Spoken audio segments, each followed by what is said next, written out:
Este trabajo es producto de un grupo de investigación que reúne a colegas tanto de sociología como de economía, que se fue conformando allá por 2004 y que ha venido trabajando diversos temas vinculados básicamente por el lado de la desigualdad y la educación, y que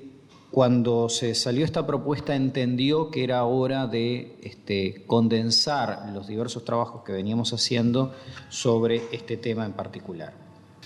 En primer lugar, el libro partió, y ahí sí se dedica casi 3 capítulos enteros a discutir desde el punto de vista conceptual eso que en la prensa se le llama deserción,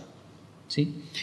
Nos sentíamos incómodos con el término, en el fondo una connotación militar, pero las cuestiones estéticas o de preferencias no pueden impulsar, pero no son contenido de la actividad científica. Entonces, lo que sí nos decidimos hacer es, empezar a explorar la bibliografía,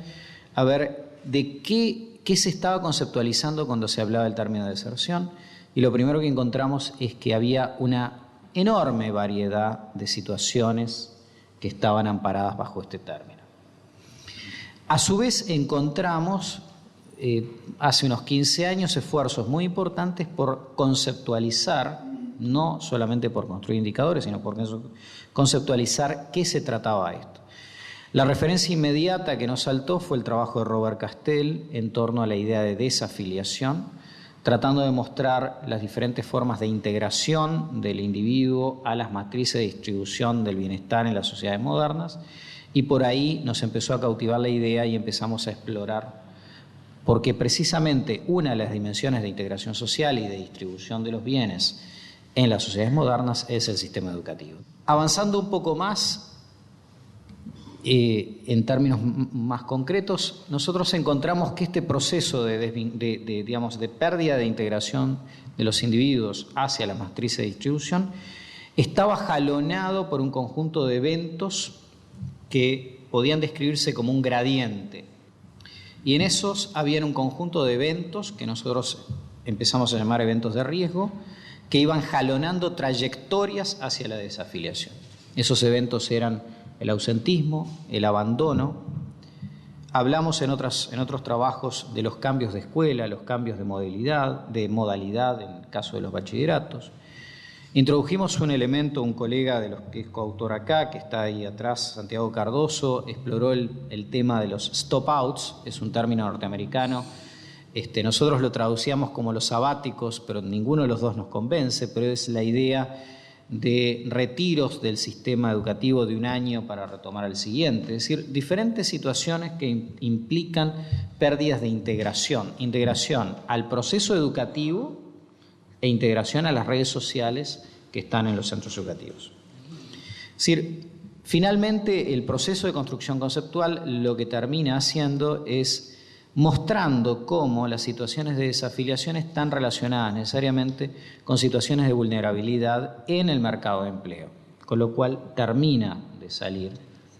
el cuadro y volvemos a reencontrar las nociones de Castell, es decir, de Castell. Estamos hablando de una situación que afecta a los adolescentes, una trayectoria de transición a la adultez caracterizada por el truncamiento de la acumulación, de la carrera educativa, del crecimiento educativo, y un ingreso al mercado de trabajo que es en altísima proporción un ingreso en términos de desprotección social. Es decir, ese fue el trabajo fundamental de construcción conceptual al cual abordamos y que así lo planteamos en un seminario en junio del año pasado. Luego hicimos varios estudios sobre estos, hay unos casi 6 capítulos de estudios diferentes, donde tratamos de aplicar diversas nociones que tienen que ver con esto.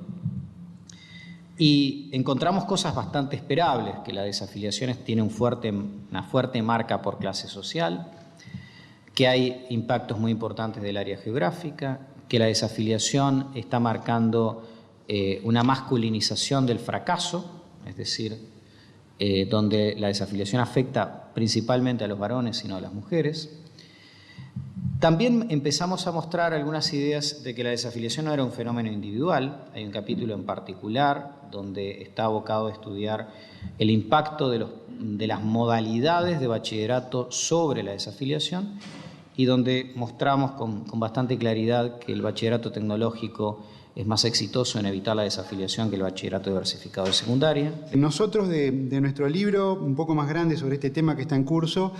separamos 2 capítulos donde se presentan las líneas tradicionales que nosotros pensábamos que no iban a correr en el Uruguay, que Uruguay iba a ser una sociedad que iba a poder desmentir algunas de esas teorías. Infelizmente las confirmó como buena parte del mundo, es decir, son teorías que siguen siendo ciertas. Y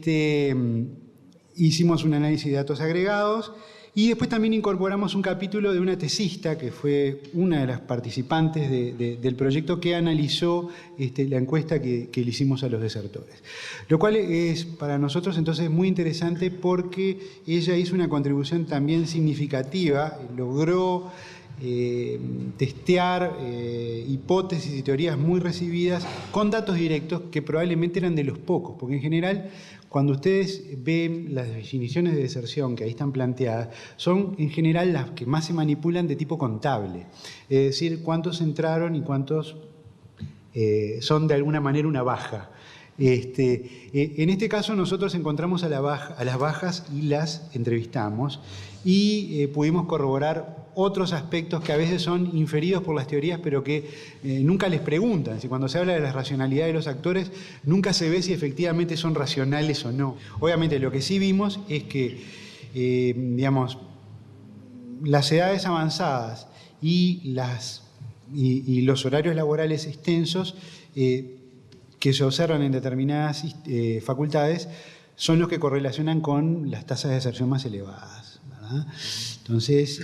y eso hace que haya determinadas carreras que de repente son estudiadas en segunda instancia o que de repente, al no tener una salida profesional más directa, son las que tienen mayores niveles de rezago y deserción. Sencillamente consideramos importante mostrar cómo en los últimos 5 años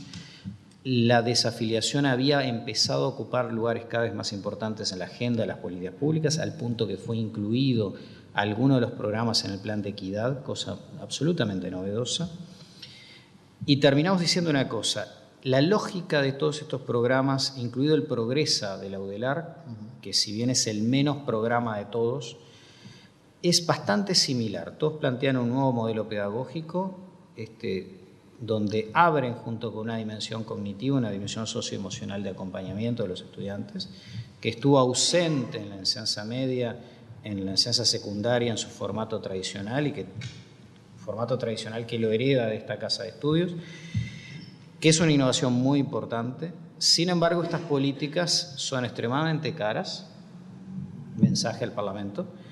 son imprescindibles, pero cubren, en el mejor de los casos, el 10% de los jóvenes desafiliados en Uruguay. Es decir, el esfuerzo que el Uruguay tiene que hacer si seriamente quiere abordar este problema, no solamente es en términos de innovación, sino en términos de inversión.